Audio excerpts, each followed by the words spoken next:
Welcome to The Joy Factor, a podcast dedicated to helping you create a path to joyful living each and every day. We're sharing inspiration from real people combined with practical tools you can use to unleash the playful and joyful spirit already inside you. Now, here's your host, therapist, life coach, and yoga teacher, Julie Hanson.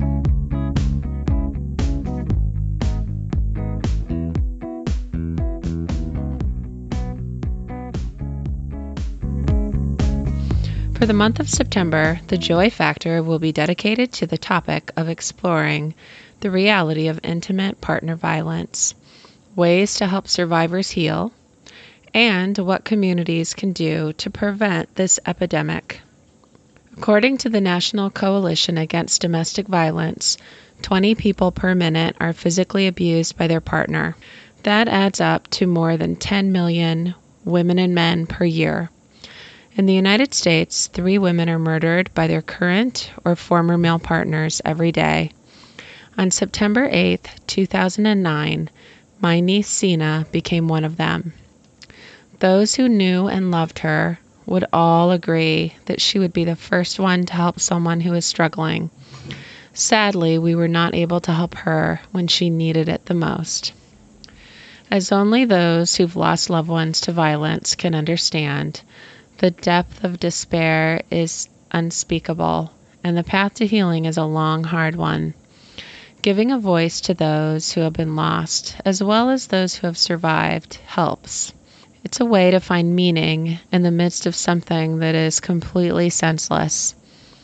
Whether you are currently in an abusive relationship or ready to take a stand on behalf of those needing support, thank you.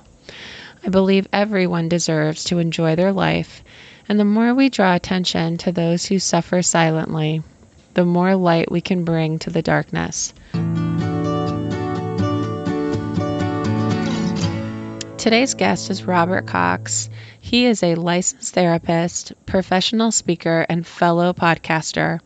His podcast, Mindful Recovery, is an amazing resource for anyone on the journey through recovery from trauma and or any kind of addiction. Listening to some of his guided meditations on healing has completely brought tears to my eyes and touched my heart. So if you are looking for some good healing meditations, don't listen to them in the car. But definitely you'll want to check out his website and find a space for yourself to really sit and take part. It's really nice stuff that he's got.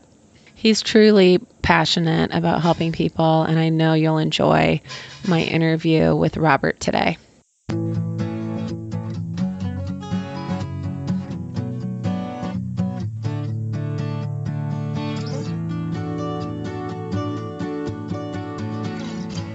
Thanks for having me, Julie.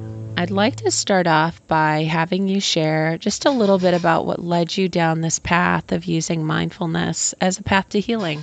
It was a means for me, actually. I've been clean myself 27 years, so I was no stranger to addiction, and it was mindfulness that really was the path out of that and through my own healing for me. When I quit, one of the precepts of any 12-step program is find your own spiritual base, and for me that was Buddhism, and so that started it all, and I've been using it now a little over 27 years. So you'd think I'd be better at it by now, but I still get monkey mind when I sit down. Everybody does. I read this great quote last week somewhere. I think it might have been from one of the mindfulness tweets, but it was from a monk who said basically that the objective of mindfulness is not to control my thoughts or emotions. It's to keep my thoughts and emotions from controlling me. So for me, that happens just when I don't attach to them, even though I've still got monkey mind going on all these years later, I've learned how to not attach to that, not chase it down any rabbit holes, and not allow it to gain control of me. The busier we are, the worse it gets, it seems like, You would think it only gets bad when things are going bad, but the truth is the monkey mind races when things are going really well too, because we have all these balls in the air and we constantly want to keep them balanced. And that's pretty much all we can think about, even at night when we go home. What have I got to do tomorrow? What does your daily mindfulness practice look like? For me, one of the things that lately has helped me the most is this little app that's free, and it just every day it rings in 3 or 4 times a day, and it just has little statements like, can you feel your feet on the ground, or can you feel the breath going in and out? And it's those little daily reminders. It's really not this big practice, although I do that, and when I haven't done it for a while, it becomes obvious, and my children tell me, you need to go out to the woods for a while, because that's how it's kind of a cleanse for me to go into the woods and just sit for an hour or 2 hours and just let everything clear out. But it's those daily, like, little 30-second reminders that are best, like, can you feel your chest rise and fall in this moment, just for the next 30 seconds. And just doing that 4 or 5 times a day, just reminding myself that I'm in the present moment, really, really grounds me throughout the day. So when I add that to like a mindfulness practice before I go to bed, or when I first get to my office in the morning, that really helps. But it's that constant kind of through the day. Thich Nhat Hanh is a great author, and if you get the chance to read The Miracle of Mindfulness, it's a fantastic book. But he talked in there about, long ago when I first started meditation, that was one of the first books I read. He talked about that doing the dishes could become an act of mindfulness, And so I started practicing that, and I swear to you, in the past 27 years, I've not owned a dishwasher.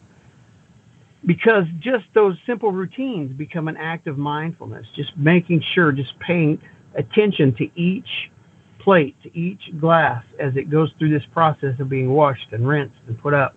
Now, since I've inherited 2 kids and one of them's 15, I don't have to do dishes anymore, but it's still a great mindfulness act. You've touched on how important it is to note that a mindfulness practice doesn't have to be 20 or 30 minutes at a time, just kind of sitting on a pillow somewhere in the corner. It can be 30 seconds here, 30 seconds there, throughout the day.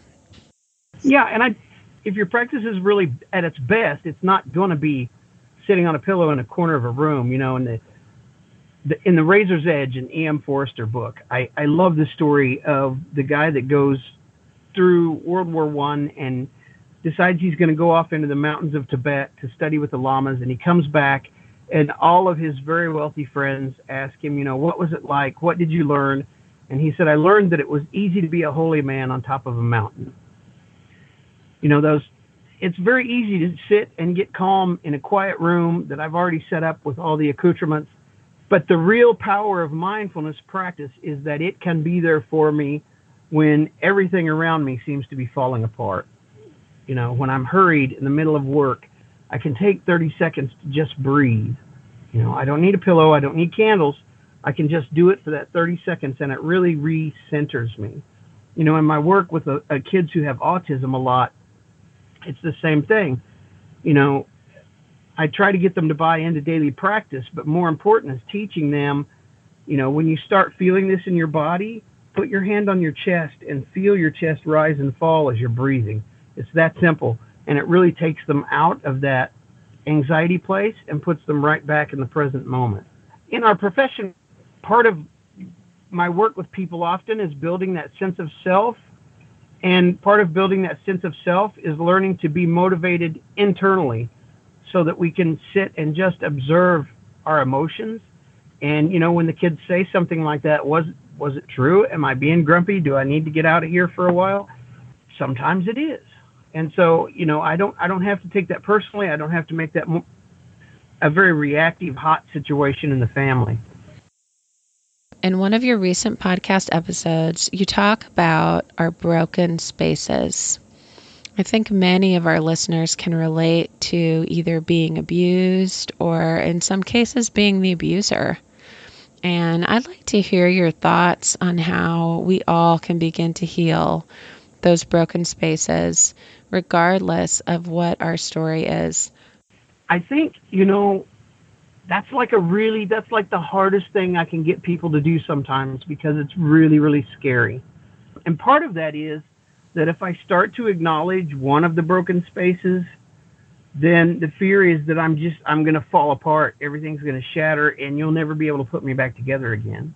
So some of that is really about creating a safe space in the room where it's okay to kind of explore those broken spaces. And a lot of it is just coming to understand through observation of my emotions that sometimes things are not going to be good and I can survive that and it's going to be okay. And once I've accepted that, I can sit with the brokenness and be okay and not fall apart. Then I can start to look at what that brokenness has done to me and how I can heal and where maybe I can even strengthen myself out of that experience. I tell patients all the time, in the military, they have this term, if they know they're going to have to go off on mission and it's going to get really messy and there's a real good chance that some of them are going to be injured or killed, but they have to do it anyway, they refer to that as embracing the suck, just learning to embrace that horrible thing that they have to do it and get through it, And so what I encourage my clients to do really is embrace that painful experience for what it can be. And that really involves a lot of trust because you're asking someone, especially with trauma, who has suffered abuse, to trust when every time they've trusted in the past, they've been really, really hurt. And so it really involves helping them be okay with being vulnerable in that moment. And often that's about looking at the fact that, gosh, nothing else has really worked to this point. Maybe we should try this for a little while. So with this understanding that healing our broken spaces starts with having a safe space to be vulnerable enough to kind of sit with that pain, can you talk a little more about how the brain works to make this possible? And I guess to how the brain is working behind the scenes when we're talking about creating a safe place and being able to sit with painful emotions. Yeah. So, anxiety is always about fear of, unless there's a tiger standing behind you and then it's normal. Anxiety is almost always about what is in the future or fear of what has been in the past. When that happens, the front part of your brain, the part that is reasoned and makes good decisions, shuts off for your own protection, because if there is a tiger behind you, you don't have time to think about what your reaction should be. You just need to act. You need to start running, or you need to pick up a stick and fight. And so that's the amygdala's job, is to short circuit the top part of the brain and just rewire everything through the body so that you're constantly in a position to fight whatever the danger is or run away from it. So that's a good reaction. Like I said, if there's a tiger behind you, it's not such a good reaction in Walmart when there's no real danger, but you've perceived that danger because something that happened to you in the past was triggered by some stimulus in your environment, whether it was a sight or a sound or a smell. Something triggered that. And so you feel like in this moment you're really in danger. So what the breathing does is it forces that limbic region to relax, because when you slow the body down, you've reversed that effect. And when you reverse that effect, it tells your brain, hey, we must be okay because everything's slowing down. And so the brain, the limbic region of the brain releases and allows the forebrain to kick back on. It's more complex than that, but that basically is what's going on. And you can actually feel it release. You can feel the anxiety kind of drain out of your body, and then your brain kicks back in and you can make more reasoned decisions. I think we've all felt that when we're in an argument with someone and we leave the situation, and once our breathing has returned, we are like, well, hey, that was silly. This is what we need to do. So our body returns to that state, and our mind returns to a state where it can begin to make reasonable decisions. What can we as a society do to reduce this epidemic of violence? Tell us a little bit about what your take is on how we can weave some of these concepts that you've been sharing to create change in communities. There's this awesome program in Canada, and I cannot remember the name of it, but it's just getting off the ground in public schools. And the whole program is designed at teaching children empathy and compassion. And I was just listening to this on NPR the other day, and one of the exercises they do is they bring this baby in and they kind of explain to the kids how this baby's brain is beginning to grow and work. And they talk about, and the kids become very attached to this little thing that's very vulnerable in front of them. And it was this incredible exercise. And it goes on from the time they're in kindergarten all the way through high school, this curricula that is really designed to allow you to take the perspective of others. And that really is at the root of compassion, is being able to, take perspective of the other's place. And it was all about developing empathy in individuals. I think it's a fantastic program. And if I could snap my fingers and make anything happen, I would probably start with that. I think right now in our society, first of all, we don't put children first, and we put money first, and we put, profit first. And that's part of the problem, is that system is necessarily sociopathic. You can't make profit and be concerned about what is best necessarily. Corporations are driven by profits, and they should be. But when we put that as the primary center, we lose the compassion in society. And so we really need to start raising, I think, from children up. That's the only way we're going to break the cycle. I don't see us going back and breaking the cycle. We're starting to research, and the research is starting to show that this really does change the structure of the brain. Just focusing on the breath, just this very basic kind of thing, can change the actual wiring in our brains. And that trauma, unfortunately, can too, but does it in a negative way. And so I think educating the public about this is a huge step. And the more we can integrate it into schools, teaching children from a very early age about empathy and about taking the perspective of others, we're going to see a reduction in bullying. You can throw all the anti-bullying programs out there that you want to, but it's going to fall on deaf ears until we've taught these basic skills, I think. I agree. And the beauty of this is that mindfulness is free and anyone can learn how to do it. Yeah, it only takes a second. I had a kid that was just really, really hyper in my office the other day, and Mom was very concerned because he's had a history of kind of tearing up rooms before with the autism when the sensory issues get bad. And I asked him to sit on the couch, and he sat, and I put my hand on my chest, and I said, we're going to follow the leader, and I just breathed real deep, and I said, what do you feel? And he said, my heart. And I said, what else do you feel? And he said, it's going up and down. And by the time we were done, like 30, 45 seconds later, he's completely calm. It just can happen that quickly, just like you said, just by breathing. One thing I do won't think sometimes parents and people think that, I can get in the middle of an escalated situation and then start my breathing. Really what we have to do is learn those early warning signs so that we can start before we hit that point of no return. Once an individual is escalated, standing next to them and saying, now remember to breathe, is not going to help. It's going to escalate the situation. So you're just adding energy to a system that's already out of control at that point. So what we really want to do is use these breathing exercises also to identify where do I feel tense in my body, right? So I can be alert to that tension.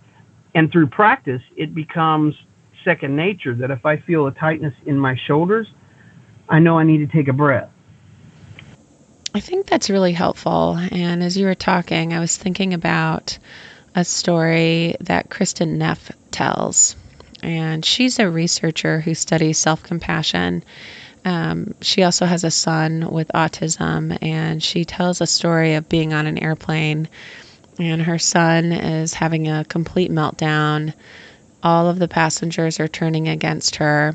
There's nothing that she can do to help him at that moment. And so she takes him to the back of the plane and then puts her hands on her own heart and tries to soothe herself, and just really kind of an excellent example of self-compassion and being able to, just take care of yourself first, so to speak.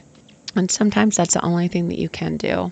And I can just about guarantee that when she started to do that, he fed into that cycle. And that just by watching Mom, who is someone who has grounded and rooted me in the past, do that, take care of herself, I will naturally start to do that for myself. There's no way logically that you can calm your child if you're escalated. Robert, when you are struggling to hold on to your own joy, how do you get through that? There's nobody that does 100%. There's just not. It just doesn't exist. We're humans, and we're constantly in the process of being broken, I think, and healing, and that's how we grow. And it's that understanding that helps. There are definitely days when I have 8 million things planned to do, and the first 10 go wrong, and I'm just like, all right, I'm going to chuck it all and go fishing today because I'm done, And so there are certain places I get where I can't just breathe through it. I have to separate myself from it.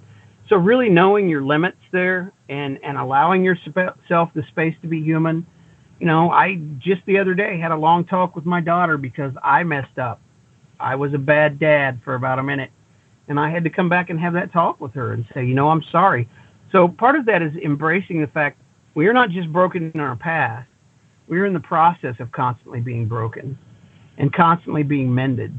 And that's part of the growth of that's, in my belief, that's why we're here, is so that we can keep learning those lessons out of those broken spaces and keep moving forward and keep growing and growing, And really, it's about relational growing for me. It's about when I go to my daughter and I say,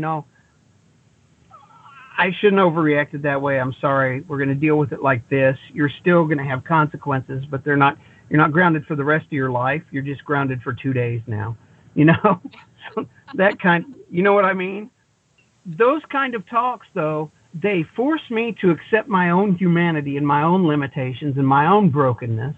And they allow my daughter space to see me as someone who is very real and very breakable, and that as an adult, you can be breakable and still be okay. So that the next time she starts to come apart, she doesn't necessarily feel like it's the end of the world. I empower those around me by being real about those broken spaces to experience those spaces themselves and not feel like it's going to be the end of the world. As a wrap up, I would love for you to share a little bit more about the offerings that you have on your website and to find out how listeners can get a hold of you.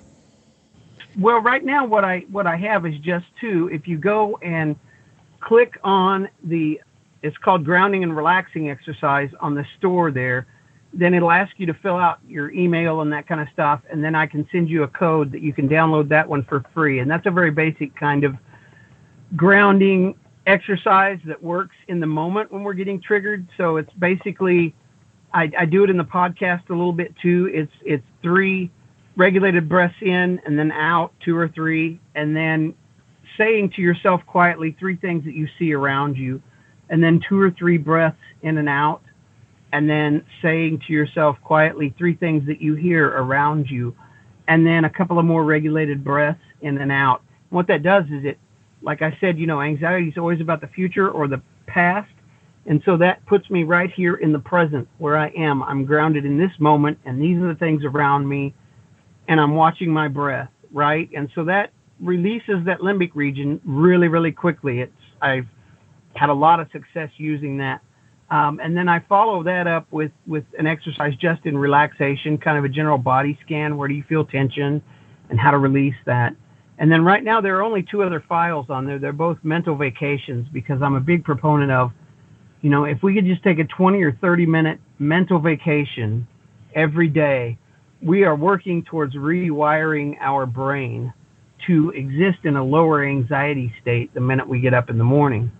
And that's a very healthy thing. So I'm going to do 2 more of those, and then I'm going to start putting exercises in the store that are basically, a lot of them are going to be directed. There's going to be a set of 4 that are directed at addiction issues, so dealing with cravings, dealing with pain without opiates, things like that. And then there'll be others that are specifically designed to deal with stress and anxiety.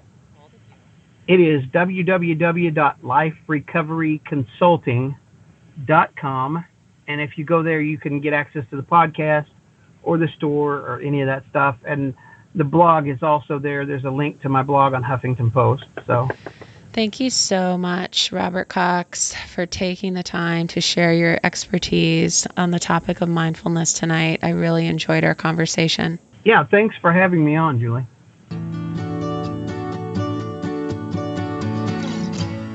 I hope you enjoyed my interview with Robert Cox.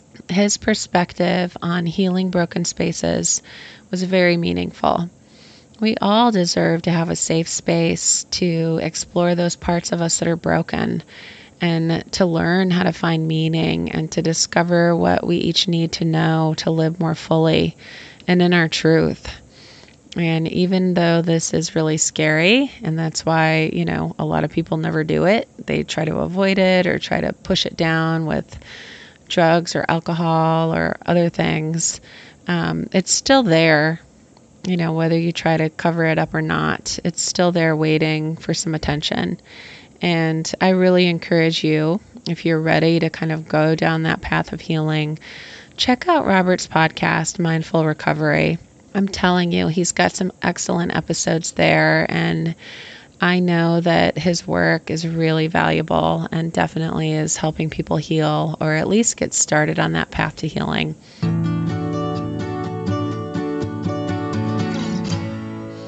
This year marks the second annual Sena Memorial 5K Walk, Run, Bike event, which will be held on October 1st in Decorah, Iowa. This event is a way to represent hope for other victims and inspire courage in us all to stand up against domestic violence. All of the proceeds will be used to benefit the Domestic Abuse Resource Center at Helping Services for Northeast Iowa. These donations will be used to provide advocacy services as well as needed supplies, gas, food, and other necessities clients may need. If you're in Northeast Iowa or nearby, please consider taking part in the 5K. If not, will you make a donation in Sena's honor? No amount is too small. Every dollar raised will go directly to helping someone escape a dangerous situation. You can find my fundraising page on thejoyfactorpodcast.com or by finding The Joy Factor on Facebook. You can also learn more by visiting helpingservices.org. Thank you so much for tuning in today.